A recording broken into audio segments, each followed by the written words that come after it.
Bon, bah, ça évolue gentiment. Ça, vous connaissez déjà.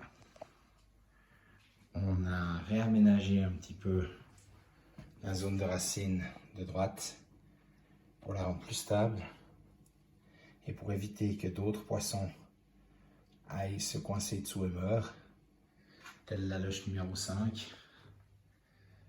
50 euros, ça pique un peu quand même, indépendamment de la valeur du poisson. De perdre un poisson connement parce qu'il va se coincer dans une racine, ça énerve. Et donc là, du coup, on a fait un nouvel abri pour les mastas, qui est aussi terriblement bien utilisé par le couple de Crénécycla dominant avec le tube. La zone de Valisneris spiralis qui s'étend. Et puis, depuis ce soir, ma nouvelle installation d'aquaponie, le filtre tel qu'il était prévu dès le départ, avec une partie subaquatique à mousse standard et masse de filtration, céramique, EAM et autres. Et puis sur le dessus, 3 pieds de Cyperus papyrus qui vont devenir très très grands. Et derrière, un Synapsus qu'elle a déjà depuis une semaine ou deux et qui grandit pas mal, une semaine, et qui grandit pas mal, qui va coloniser progressivement le mur.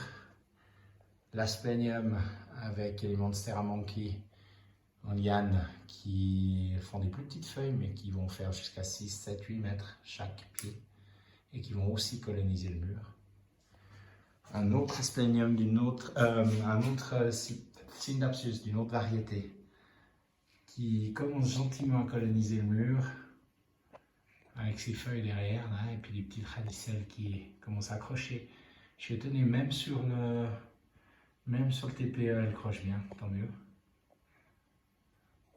Et puis pour revenir au filtre, alors toujours le Spathiphyllum là-bas qui va grandir tranquillement.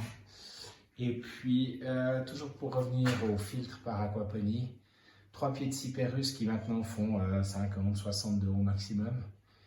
Donc je vais les laisser rhizomer et grandir sur le dessus du filtre. Quand ils atteindront à peu près 1m20, 1m40 et qu'ils atteindront le plafond, j'enlèverai le socle. Oui, on ne voit pas très bien. J'enlèverai le socle là pour me faire gagner 40-45 cm de hauteur. Et je réimmergerai le filtre dans sa totalité. Et quand depuis là ils atteindront de nouveau le plafond, bah, je les déplanterai et je mettrai les rhizomes directement sur le substrat au fond, dans le sable. Et je les laisserai coloniser à volonté le bassin. Le principe de base, c'est que ces bestiaux dans la nature, ça fait entre 3 et 5 mètres et que ça se propage par rhizome, traçant, comme le bambou. Donc je vais les laisser se propager et faire des rhizomes assez importants. Mais d'abord, il faut qu'ils prennent en hauteur, puis après je les descends pour les immerger le rhizome non plus à 20 cm sous l'eau, mais du coup ça sera à 60. Puis quand ils seront de nouveau au plafond assez grand, on verra s'ils supportent une immersion sous 1,20 m de hauteur d'eau. Mais il faut que les feuilles émergées et les nouvelles feuilles qu'on voit là, ça soit dehors de l'eau, autrement ça pourrit. Donc attendrez voir, mais ça va commencer à pomper les nitrates assez puissamment.